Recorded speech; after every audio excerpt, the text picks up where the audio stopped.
ここは聖徳太子ゆかりの地ということもあり、一蘭イスラームと聖徳太子とでは何も接点がないと思われているかもしれませんが、実は明確と言っていいほど深い関係があります。イスラームの聖典聖コーランの教えによりますと、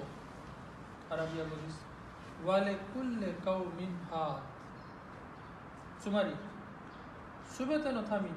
導くものありという意味です。世界に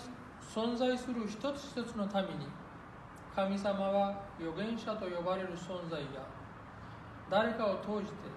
人に精神道徳的な成長をもたらしましたと聖コーランは説いています。この観点から見ますと、日本には昔から神道がありましたが、統合的におそらく聖徳太子は17条憲法を用いて日本に道徳的な教えをもたらした最初の人物と言っても過言ではありません。17条憲法の第1条にある和らぎをもって尊しと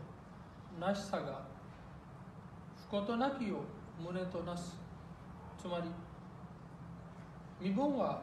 違っていても調和があればどんなことでも成し遂げることができるというのは、宗教人権関係なくみんなが平和にお互い協力しながら共存すると説くイスラームの教えです。以上をもちまして挨拶の言葉とさせていただきます。ありがとうございます。